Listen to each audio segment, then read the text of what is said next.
Պարոն Սարգսյան, բարև ձեզ, շնորհակալ ենք, որ եկաք տաղավար, մի քանի թեմաներ ենք առանձնացրել, որոնց հետ կապված կլսենք նաև ձեր տեսակետը եւ այսպես Նիկոլ Փաշինյանը այլևս բաց հայտարարում է, որ նոր սահմանադրությամբ անկախության հռչակագիրը չի լինելու, որովհետև դա հող է նախապատրաստում նոր պատերազմի, կոնֆլիկտի հող է, բուն է, այսպես ասենք, հա։ Խնդրեմ այս մասով ձեր տեսակետը, այս մարդու նպատակը ո՞րն է։ Առաջին հերթին եկեք իրեն հիշեցնենք, որ ինքը առ ոչինչ է այդ տեսանկյունից, որպեսզի հայտարարի, թե ուրեմն սահմանադրությունը ինչ է լինելու, ինչ չի լինելու, որովհետև սահմանադրությունը ընդունում է ժողովուրդը իր հանրաքվեով, սա առաջինը։ Եթե այդքանը մոռացել ես, քեզ հիշեցնենք։ Երկրորդը, այդպիսի ուրեմն փոփոխություն սահմանադրության մեջ դու որպես իբր պետություն պահպանող պետությունը ամբողջովին քանդում ես, այսինքն պետությունը ոչնչացնում ես, որովհետև եթե հռչակագիրը, անկախության հռչակագիրը վերանում է, դուք հասկանում ես այդ ինչ է նշանակում, եթե դուրս է գալիս սահմանադրությունից, ապա Հայաստանի Հանրապետություն այլևս չկա, այսինքն ամբողջովին փակվում է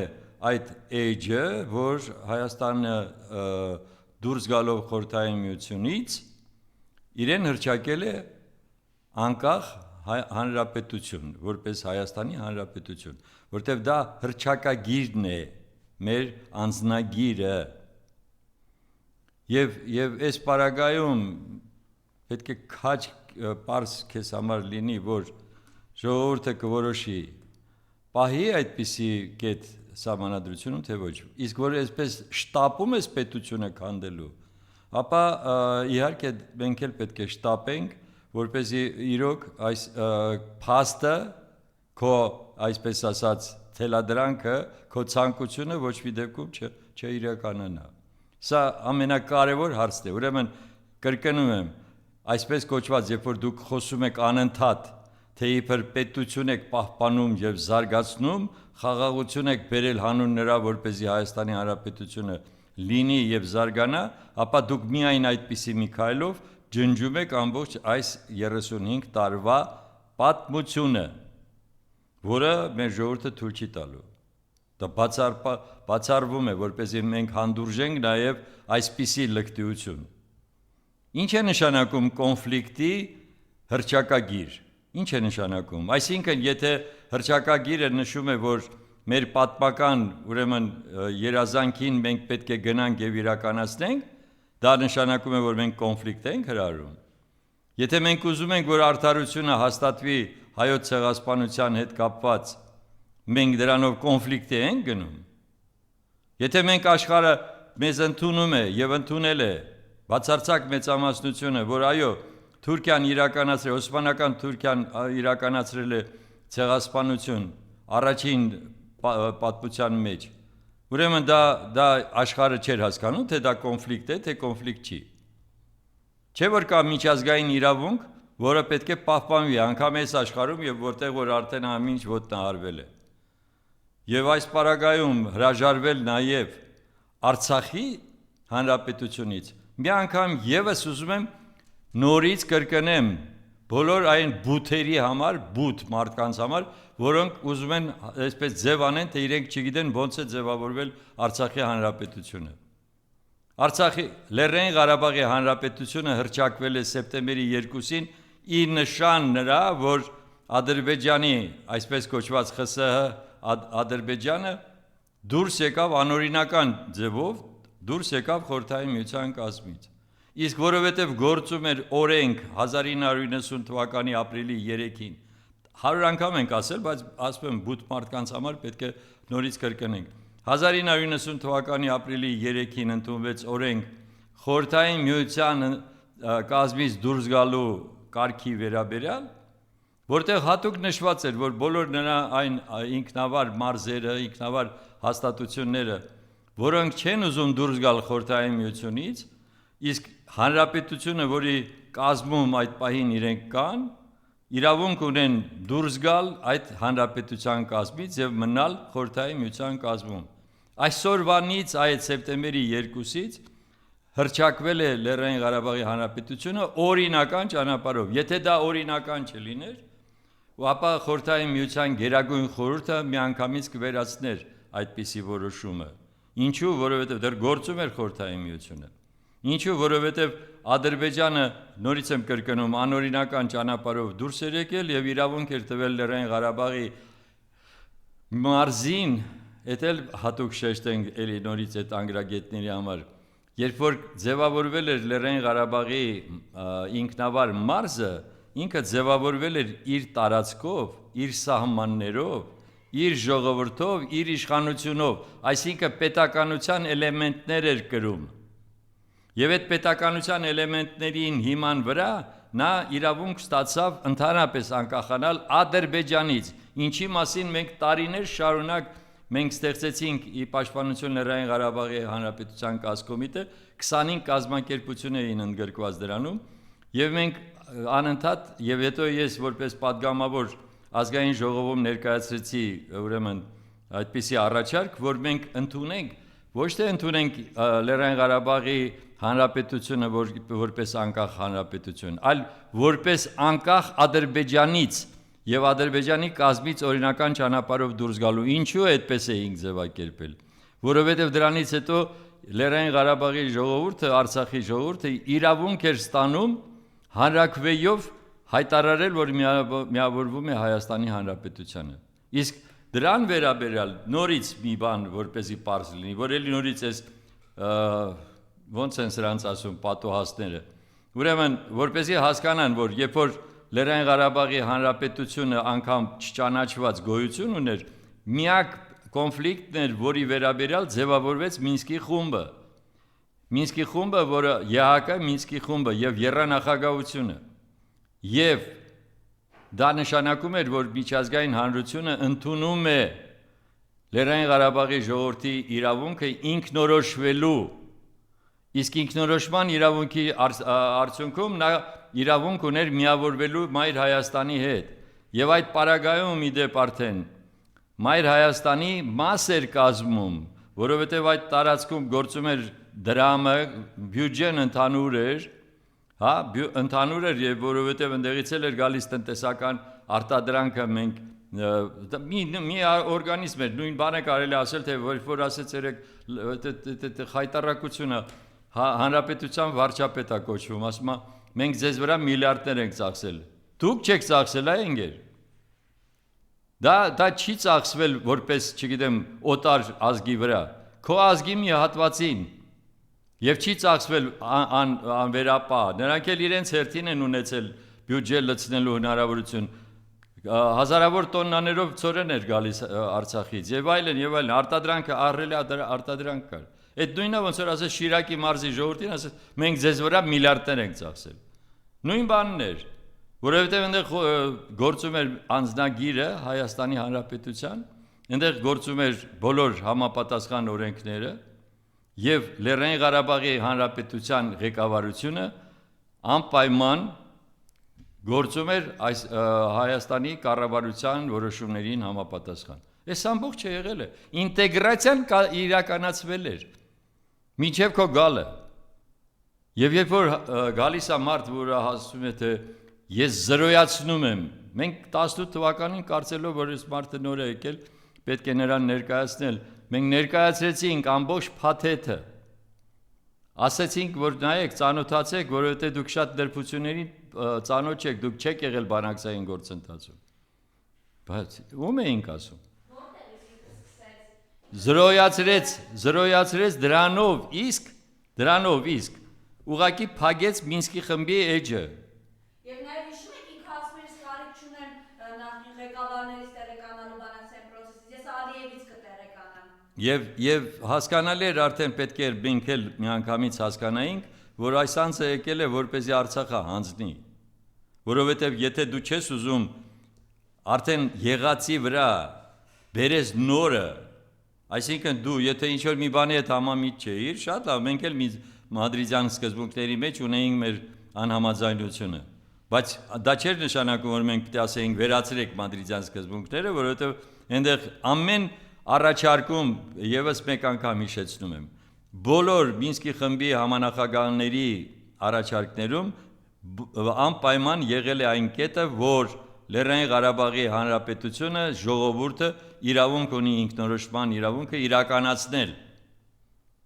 Այսինքն այլ հարց է թե երբ եւ ոնց, այլ ոնցը պարզ էր, հանրակրվե էր։ Հիմա այս ամենի հիմա վրա ասել թե հեսա տեսեք բոլոր փաստաթղթերը ստորա ուրեմն տպագրված են, որ մի փաստաթղթում չկա ինքնորոշման իրավունքը։ Ում ես մոլորեցնում այսպես ասած, մանիպուլացնում այսպես կոչված։ Եվ երեկվա այդ տեսարանը մետրոյում ես իմ երախտագիտությունն եմ ուզում հայտնեմ այդ տիկնոջը, որը չուզեց գլուխը չկախեց եւ ասեց դե լավ որ վարչապետն է, Նիկոլն է, բավոս կլինի ես դրա մասին չխոսեմ։ Դուք հասկանում եք այդ կնոջ վեհությունը, այդ կնոջ ամբողջ արժանապատվությունը ինչպես էր նա այդ ամենին արձագանքում։ Ուղղակի մի պահ պարոն Սարգսյան, ես դեմ չեք նայեք հենց այդ պատկերը, որպեսզի նորից ժողովուրդը տեսնի ում հետ գործ ունենք։ Եկել եք ստեղ ասում եք վայ, բա մենք ուզում ենք վերադառնալ։ Բա մենք Հայաստանի քաղաքացիների աշխատած միլիարդներ ենք ծախսել, որ դուք այնտեղ մնաք։ Բան չի չեք մնա։ Ես ձեզ հետ կխոսամ թե։ Ես ձեզ կխոսամ ձեզ հետ թե։ Ու այս քարտերի մասին դες կամահարանքով չխոսակ։ Որևէ մեկը։ Խոսեմ թե ձեզ այդ բացը։ Ուրեմն մյուս անգամ չփորձեք ասել, որ փախածները։ Դա վեսը անդաստիրակին անջատեք։ Փախածներով խնդրեմ։ Ուրեմն ինչ վերաբերում է փախածներին, վերջով նամուս ունեցեք, լսեք։ Դուք միայնակ թողեցիք այդ ժողովրդին, որ դուք երաշխավորն եք նրանց անվտանգության։ Ու բավական է անընդհատ ձեր մեղքը գցեք ուրիշների վրա նախկիններից հետո ռուսների եւ այլն։ Ձեր օրոք է եղել դա։ Դուք չեք կանգնել 10 ամիս նրանք փակված էին, այդ ժողովուրդը փակված էր, բլոկադայի մեջ էր։ Ինչ եք արել որպես այդ բլոկադա չլինի։ Ու ինչ եք արել, որևէ քայլ արել եք։ Հա, մենակ պորոտ խոսելով էր, խի։ Կամ եթե այսօրվա դրությամբ անընդհատ խոսում եք, մենք զբաղվում ենք մեր գերիների ճակատագրով, ուր է։ Ալիևը թքած ունենա ձեր բոլոր այդ գործողություններին, որովհետև դուք որևէ բան չեք անում, իրականում չեք անում, որպեսզի գոնե դիվանագիտական ուրեմն համապատասխան աշխատանքով աշխարհը չէ իմանում դրա մասին, որ դուք Հայաստանի Հանրապետության իշխանությունը ամեն կերպ ուզում է ազատագրել մեր գերիներին։ Չգիտի դրա մասին, որովհետև դուք գործողություն չեք արել, որպեսզի նրանք իմանան։ Եվ հերիք է ասելու թե իբր տպան է, ում վրա է բարձր գոռում, իրավունք չունեք, ինչ միլիարդների մասին, ինչ փախածների մասին։ Պետք է մնային, որպեսզի ցեղասպանվեին, նոր հոգի հանգստանար։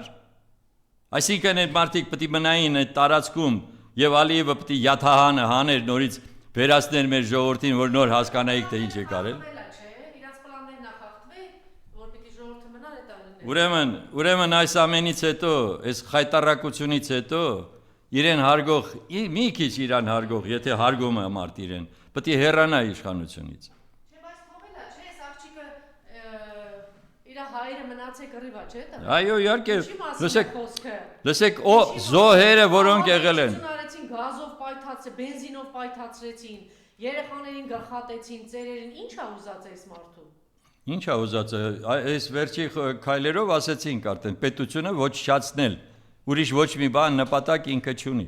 որովհետև պարզ երևում է քայլերը։ Մենք ոչ մի բան չենք հորինում, ձեր արածից ենք ասում։ Ասում ենք, որ ձեր արածը բերել է սրան եւ բերում է արդեն էլ ինչ լինի, որպեսզի մենք այլի նորից համոզվենք։ Խոսքը գնում է այսպիսի բան պետության ղեկավարը, հա, իբր պետության ղեկավարը կանգնի ասի թե եթե ես չընտրվեմ, ուրեմն սեպտեմբերին պատերազմ կլինի։ Այսօր պարոն Սարգսյանի միջադեպ, հա, Ալիևը վերջերս իր հայտարարությունները մեծ դեպ սպառնացել է, որ այսօր վաղուց ստորագրել 6 ամիս հետո լիքը բան է փոխվելու, եւ ինչն է ամենակարևոր, ոնց է մանիպուլացում Փաշինյանը, ասում է, եթե ես չլինեմ պատերազմ կլինի։ Միշտ Ալիևը ասել է, ես ոնց կուզեմ, երբ կուզեմ այդ պատերազմը կլինի։ Խնդրեմ այս մասը։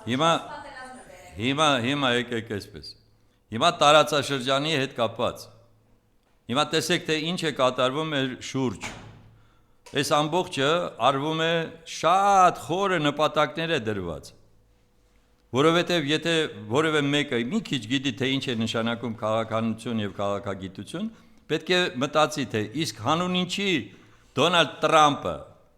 որը իրեն խաղաղասերի տեղեր դրել, որը ասում էր, որ ես եկել եմ 8 պատերազմ կանգնեցրել եմ, որը ասում էր, որ ես Նոբելյան մրցանակի արժանի եմ, եւ այլն, այս ինչի գնաց այս ավանտյուրային, ինչի գնաց Իրանի դեմ, հաշվի առնելով նաեւ Իսրայելինը գիտենք ինչի համար է անում, բայց նաեւ Միացյալ Նահանգները ենթարկվեցին Իսրայելի ուրեմն քաղաքական պահանջին, որովհետեւ իրենց համար կար եւս նոր մի միտք, որ անպայման պետք է լինի պատերազմ, որպեսզի ռազմաարդյունաբերությունը եւ տրանսնացիոնալ կորպորացիաները նորից փող աշխատեն։ Եթե ձեզ թվում է սա այնպես միամտություն է, ապա նայեք թե ինչ գործողություններ են եղել։ Բանկային համակարգը ամբողջ լուրջ ֆինանսական համակարգը ապահովում է, սպասարկում է այդ ռազմաարդյունաբերության կոմպլեքսը եւ տրանսնացիոնալ կորպորացիաները։ Ինչ արեց պարոն Տրամպը։ Մինչ այս Իրանի հետ բանակցություններ էր վարում իբր, Վենեսուելայի ուրեմն նախագահին ուղղակի փախցրեց տարավ։ Նախագահին, ուրիշ երկրի նախագահին։ Ինչ էր ուզում, նպատակն ինչ էր, որպեսզի Վենեսուելայի նավթը, իսկ նա ամենահարուստ նավթակիր երկրներից է, ուրեմն Վենեսուելայի նավթին տիրանա, ինքը գոնե չթողնի, որ Վենեսուելայի նավթը օգտագործեն այն երկրները, որոնք դեմ են լինելու իրեն, այս մեկ։ Երկրորդը նպատակը անհրաժեշտ է իրենց պատկերացմամբ մասնատել Իրանի Իսլամական Հանրապետությունը։ Եթե դուք պատկերացնեք, թե դա ինչ է նշանակում, դա իրոք կարող էր պատահել, այնտեղ կա եւ քրդերի ուրեմն մեծ խումբ, դա բելուջներն են, դրանք տարբեր ազգեր են, այնտեղ շատ մեծ քանակությամբ ազգեր են գոյություն ունենում։ Ուրեմն եթե մասնատվի Իրանի Իսլամական Հանրապետությունը, այդ պարագայում Հայաստանի Հանրապետությունը նույնպես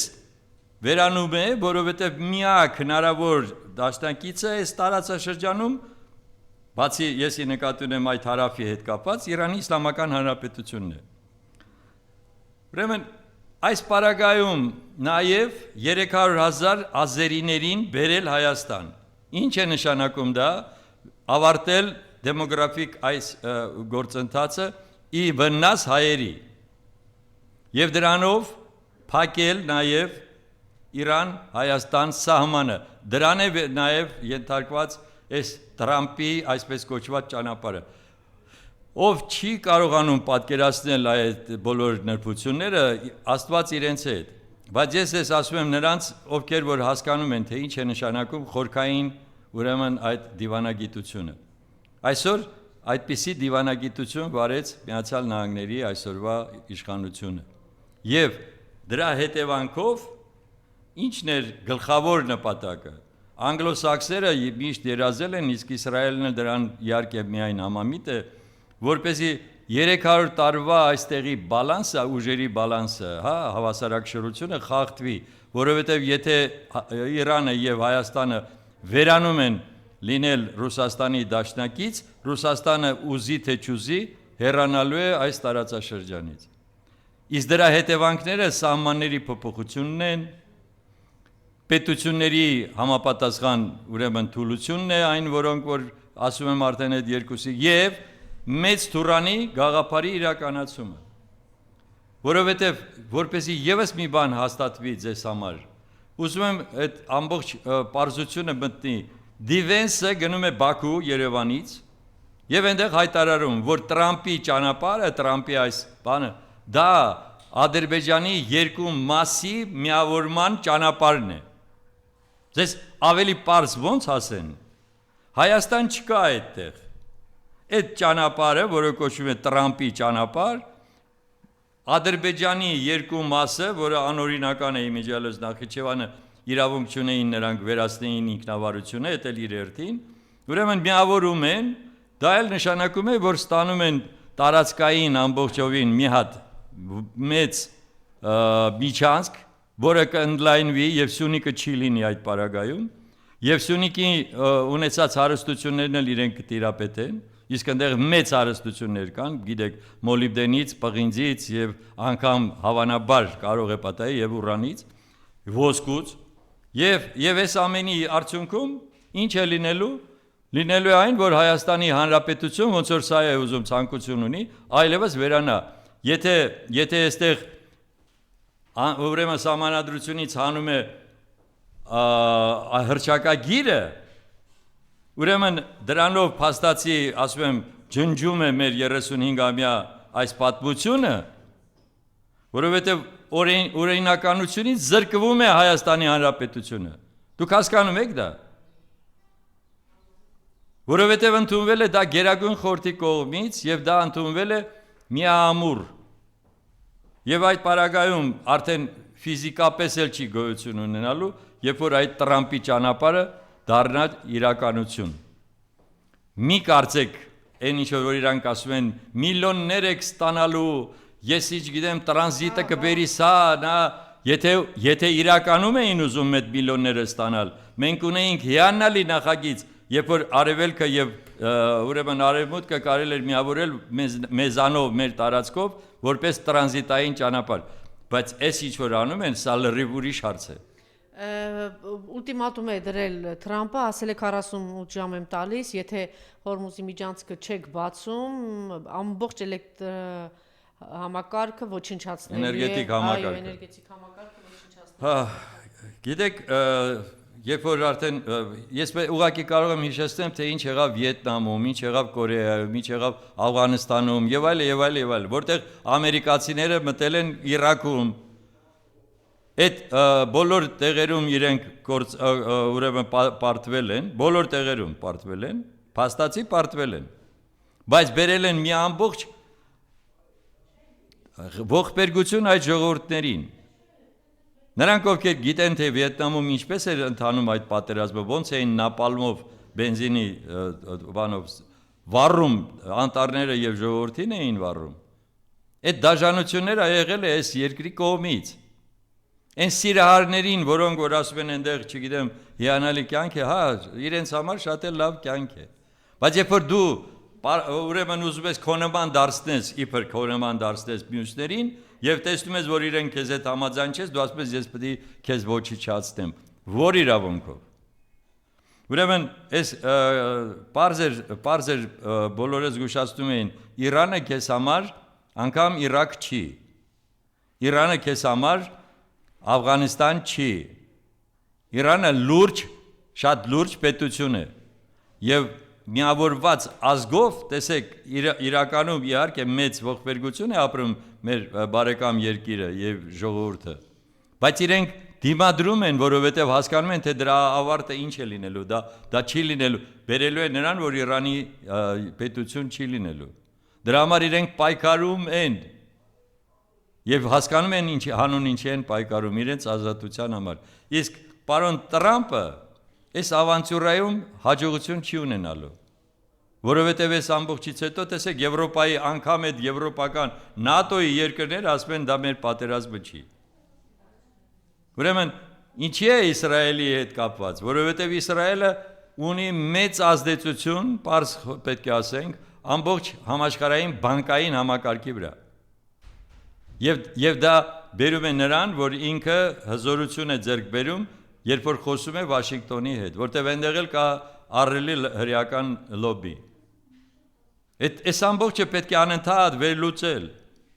Եվ բացի դրանից, Իսրայելը ինչու համար մասնակցեց Արցախյան 44-օրյա պատերազմին, մասնակցեց, ոչ թե ուղղակի դիտարկեց կամ ինչ-որ մի բան սպասարկեց, անմիջական մասնակցել է Իսրայելը մեր այս պատերազմին 44-օրյա։ Եվ ինքը առաջին հերթին շահագրգիռ էր, որպեսզի հարավում գտնվող ուրեմն տարածքները միանգամից ազատագրվեն, այսպես ասած, ճակերտներում, որտեղ ինքը պլացդարմ էր ստեղծելու Իրանի Իսլամական Հանրապետության դեմ։ Եվ ստեղծեց հիմա երկու ավիաբազակ ասենք, ընդհանրապես բազակ ասենք, հա, Ջեբրայիլում եւ Ֆիզուլիում նա ունի այդ ամենը։ Եվ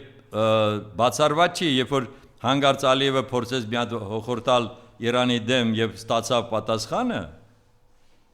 Հիմա փորձ է անում իբր թե սիրաշահել Իրանին, բայց եթե հանկարծ հաստատվի, որ իր տարածքից գործողություններ են լինելու կամ եղել են դեպի ընդդեմ Իրանի, նա ստանալու է մահացու հարվածներ է ստանալու։ Ես այս պայմաններում փոխանակ համախմբել, փոխանակ մեր ազգը նորից համախմբվի եւ հասկանա, որ ամբողջ ճակատագրական օրեր ենք ապրում։ Աստված չանի որևէ մի բան փոխվի եւ գա հասնի մեզ։ Եվ Ալիևը պատահական չի հայտարարել, որ ինքը եթե իր թելադրանքները չկատարվեն, ուրեմն ինքը կարող է հարձակվել ցանկացած պահի։ Ուրեմն այս ամենը հաշվի առնելով, ինչ պետք է անի Հայաստանի Հանրապետության իշխանությունը։ Այսօրվա իշխանությունից պետք է ազատվել։ Եվ այստեղ ես գալիս եմ մի հարցի, որը որ կարծում եմ, որ շատ կարևոր է։ Հիմա կասեք, դա ուղղակի ինչ է անում այսօրվա իշխանությունը, խնդրեմ բարձր։ Ինչպես։ Որ հասարակին ինչ է անում այսօրվա իշխանությունը այս ճակատագրական օրերին։ Ինչ անում մասնատում է, դե տեսանք, այդ ատեն։ Դե ես դա նայել դա իրեն հարգող մարդը սենց բան կնայի եղբայր։ Որևէ պետության ղեկավար կնստի սենց ուրախ ավտոբուս թրվրա բարի ես իջգրեմ ինչ անի, հա, դու էնել ես վիճակում, էնել ես պայմաններում, ու մենք էլ հիմա սա պետք է նայենք ու ասենք ես ինչ խելոք ու ես ինչ գրագետ մարդկանց հետ գործ ունենք։ Ես մեկ զարմանում եմ են երիտասարդների, որոնք որ պար են գալիս, դրանց ծնողների վրա, իրանց վրա չեմ էլ զարմանում արդեն։ Ես լավ դուք եք ապրել այս կյանքը, ավելի երկար եք ապրել, քան ձեր երեխաները։ Չեք հասկանում, թե ուր են տանում սա։ Չեք հասկանում, թե ձեր ճակատագիրը ինչպիսին է լինելու։ Այսօր հենց այդպես խոսքեր չեն, է։ Եվ հետո բացի դրանից, հիմա պարզ է, չէ, որ այսպես իրավիճակ չի եղել, երբ որ դու դուրս գաս, Նիկոլը դուրս գա իբր ժողովրդի մեջ ու իրան սկսեն ընդդիմանալ։ Հիմա տեսնում եք, որ ինչպիսի ընդդիմություն կա։ Ես հիմա դիմում եմ արդեն պաշտոնական ընդդիմությանը։ Բոլորս ովքեր մասնակցելու են ընտրություններին, մենք էլ ենք մասնակցելու, ես նկատի ունեմ եւ Հայաստանի դեմոկրատական կուսակցությունը եւ Միասին շարժումը։ Մենք պարտավոր ենք այսօր, մենք դա ներկայացնելու ենք, այսօր կայանալու է մեր կուսակցության նախագահության նիստը եւ մենք ներկայացնելու ենք հուշագրի տեքստ։ Ընդամենը 3 կետից բաղկացած։ Ես հիմա չեմ բանավանցնում, բայց հարցը հետեւյալն է։ Եթե դուք իրականում ուզում եք, որպեսզի ժողովուրդը տեսնի այդ միասնությունը, ժողովուրդը հասկանա, որ ընդդիմությունը ոչ թե հանուն իր սեփական շահերն է հետապնդում, ով դառնա ավելի շատ տեղեր գրավի կամ ով ավելի շատ պաշտոններ ունենա, ապա եկեք մենք այնպիսի մի հուշագիր կնքենք, որտեղ երևա, որ միասնական ուժերով ենք հեռացնելու այս իշխանությանը, որովհետև եթե այդ միասնական ուժերով չլինի, ինքնին հասկանալի է, որ լինելով այսպիսի միջավայրում, որտեղ ընդդիմության մի հատվածը մյուս հատվածի հետ վեճեր է տանում կամ կռիվ է տանում կամ չգիտեմ ինչ է անում, ուրեմն ժողովուրդն էլ կհիասթափվի։ Ուրեմն դրա համար մենք ասում ենք, ովքեր մասնակցելու են ընտրություններին, ստորագրում ենք 3 կետանոց հուշագիր։ Առաջի կետի մասին առանձին խոսենք, որտեղ մենք մամուլի ասուլիս կանենք եւ կներկայացնենք։ Երկրորդ կետը, որ միասնաբար վերահսկելու ենք այդ ընտրությունները, միասնաբար, որովհետեւ ինչ է դա նշանակում, բացի նրանից, որ բոլորը պետք է իրար հետ համակարգված աշխատեն, վերջում պետք է ունենան 100% բոլոր արձանագրությունները։ 100% պետք է ապահովել, առանձին չեք կարողանալու, միասնաբար կարողանալու ենք, ես փորձից եմ ասում, 96-ին մենք կարողացանք Երևանում հաղթել,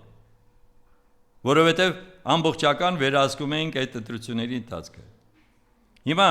երրորդ կետն էլ հետևյալն է, եթե հետընտրական ինչ-որ բողոքարկումներ են լինելու և կամ այս կողմից կամ այն կողմից, ապա նույնպես ընդդիմությունը պետք է համակարգված ձևով այդ ամբողջ գործողությունները իրականացնի։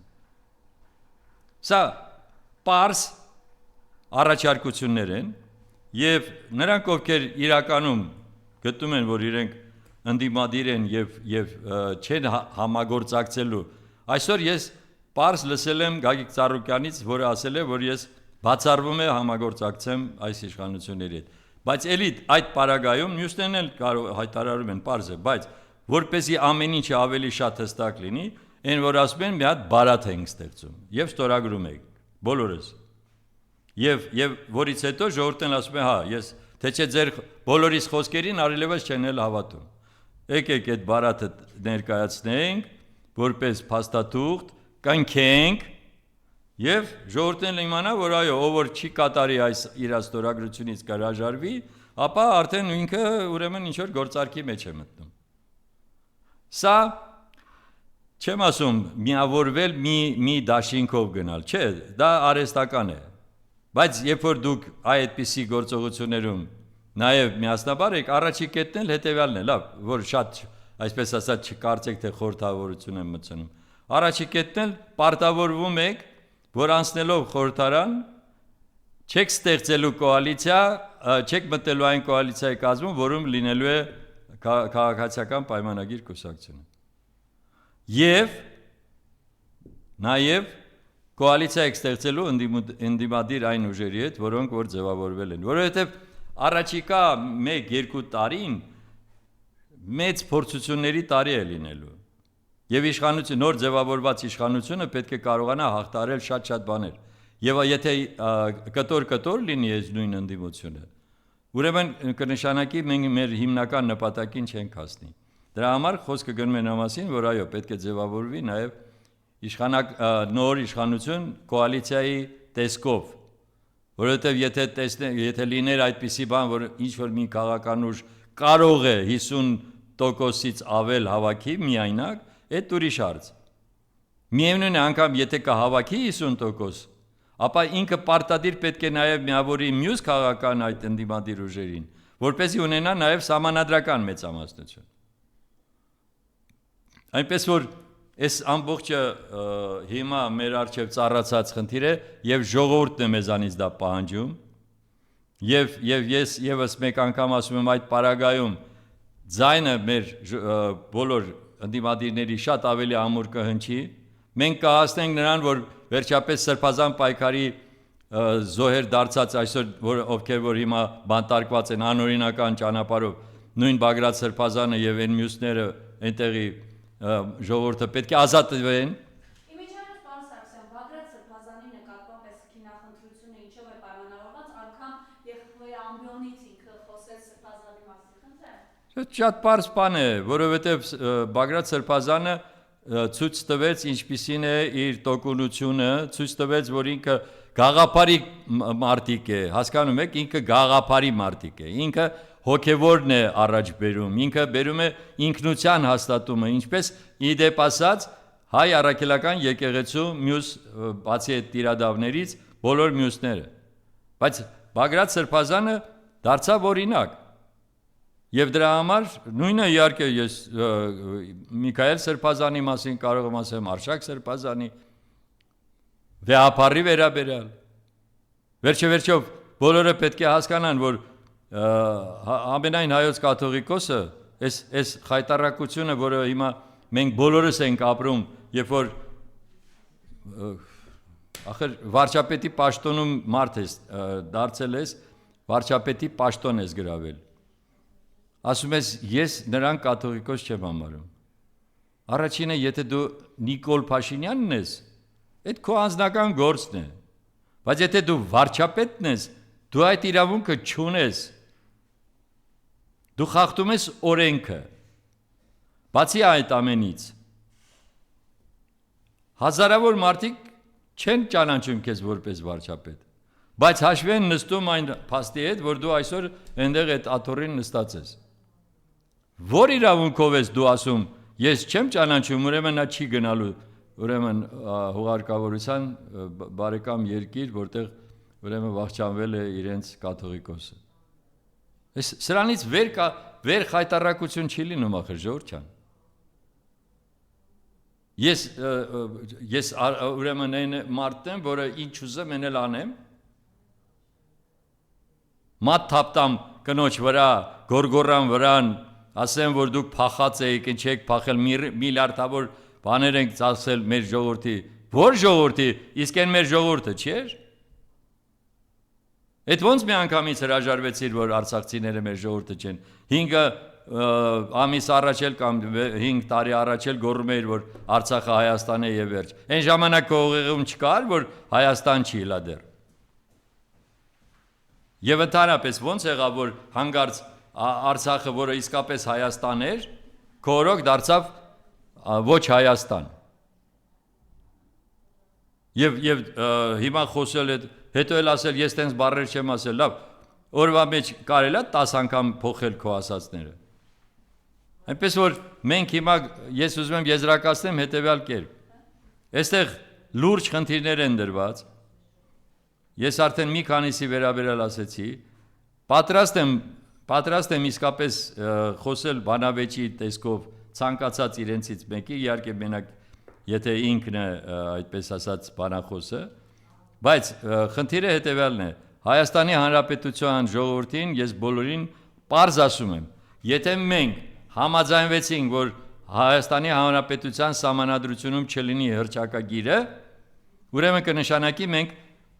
մեր մահկանացուն ենք, մեր պետության մահկանացունն ենք կնքում։ Ես ամենայն լրջությամբ եմ ասում, հետո կհասկանաք, թե դա ինչ է նշանակում։ Որովհետև եթե որևէ մեկի մտքով անցնում է, թե ինչ անենք, թող չլինի ուրեմն կոնֆլիկտի եւ չգիտեմ ինչի, ինչ էր պատերազմի հրարող ուրեմն կետերը,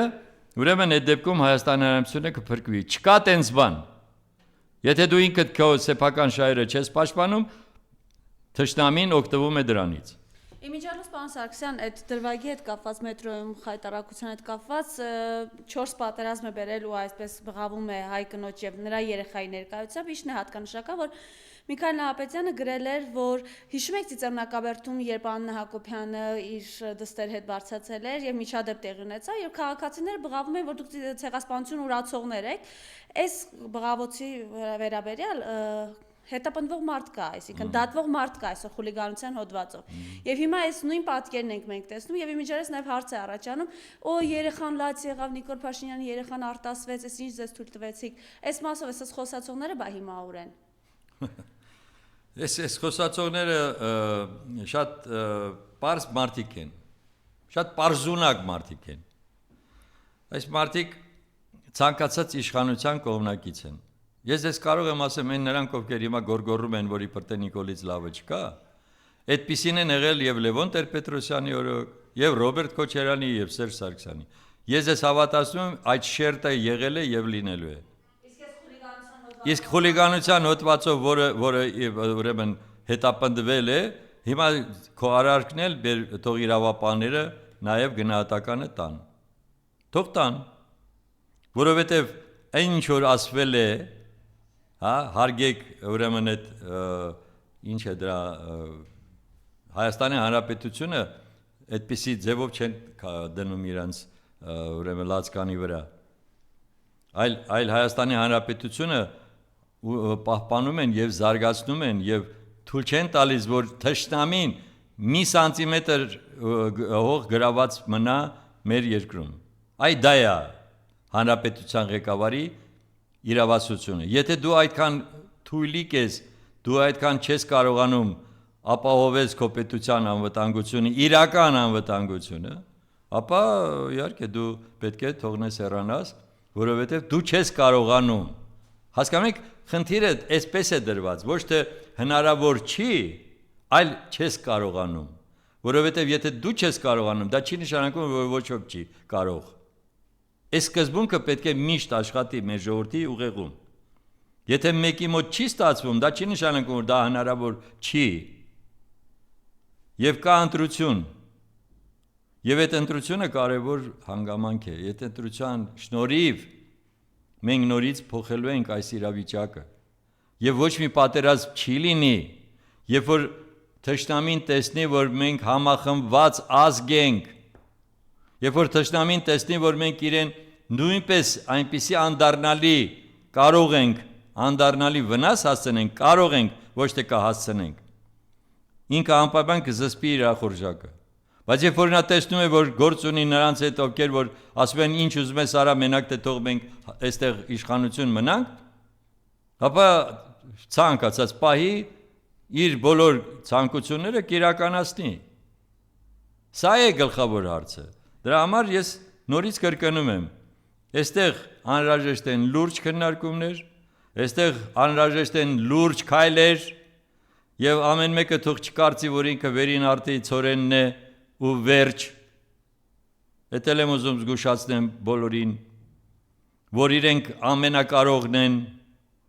Կգա ժամանակը, երբ որ մենք կանցնենք գաղափարական մրցակցության, չեմ ուզում ավելի լայն եմ ասածս։ Երբ որ կլինեն ծրագրերի մրցություն, այլ ոչ թե այլ գործոնների, բայց այս էտապը, այս փուլը պետք է անցնել եւ հասկանալ, որ անգամ այդ փուլը ժամանակավոր է լինելու, որպեսզի մենք այս աննորմալ վիճակից դուրս գանք եւ ձևավորենք այնպիսի պայմաններ, երբ որ կարելի է արդեն խոսել ազատ, արդար ընտրությունների, մրցակցային ընտրությունների մասին եւ այդ պարագայում նաեւ ազգը իրավունք ունենա ընտրելու ոչ թե անձին, անձը իհարկե շատ կարեւոր է, բայց ոչ մենակ իր կարողություններով, այլ ընտրի ծրագիրը եւ անձի հետ միասին եկող քաղաքական կազմը եւ ես ելի եմ կրկնում, պետք է լինի ոչ թե այսպես ասած առաջնորդը թիմով, այլ թիմը լիդերով։ Տենց պետք է լինի, որպեսզի մենք կարողանանք այս իրավիճակը, եթե անընդհատ պետք է ասեք, այս ինչը մեսիա է կգա մեզ կփրկի, չի լինելու, ամեն անգամ նույն պատմությունն է լինելու։